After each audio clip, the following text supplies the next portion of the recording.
I teach a course called Cell Research to sophomore biology majors, where students form research teams and choose projects that are mentored by myself, a faculty mentor, and teaching assistant. The value of this type of course is that it allows students to do authentic research and helps them to get ready for summer internships or work in professor's lab.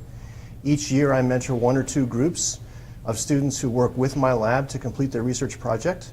We clearly identify projects that we're interested in the lab, and in this particular case we help the students pick a project on Niemann-Pick Type C disease, which is one of the projects that we work on in my laboratory. This year the students did very well. They were very successful in trying to identify one of the mechanisms of cell death in this disease and trying to identify potential targets that could be developed for drugs.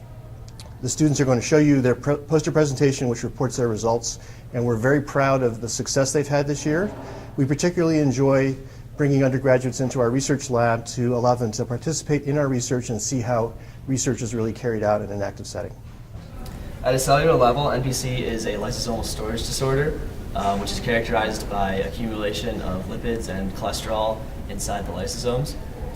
It is caused in 95% of cases by a point mutation in NPC1, and the other 5% of cases are a mutation in NPC2. NPC1 is a 1278 amino acid lysosomal membrane protein with 13 transmembrane domains and a cholesterol binding domain in the first luminal loop. And while NPC is characterized as a lysosomal storage disorder, the true mechanism of cell death has not yet been discovered.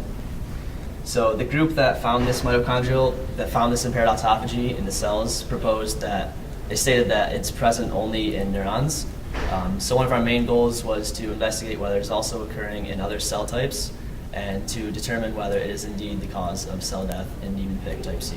To summarize, our first aim was to determine which shRNA construct was most efficient in knocking down NPC1.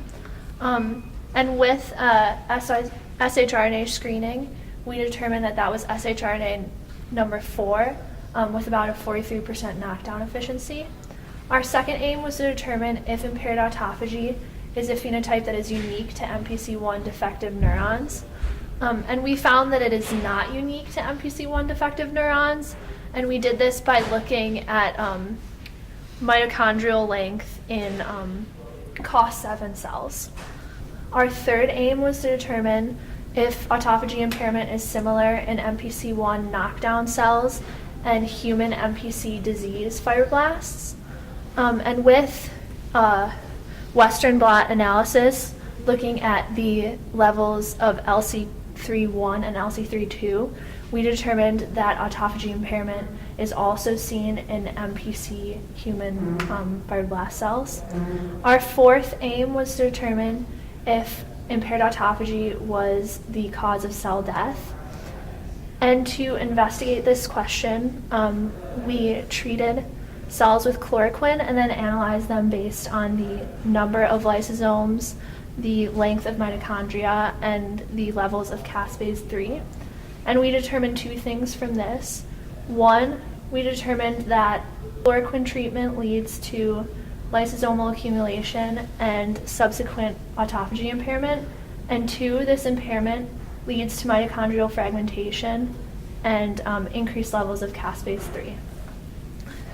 So as you can see, after our 4 experiments, our initial proposed model still holds, and we still hypothesize that the defect lies somewhere in the autophagy pathway.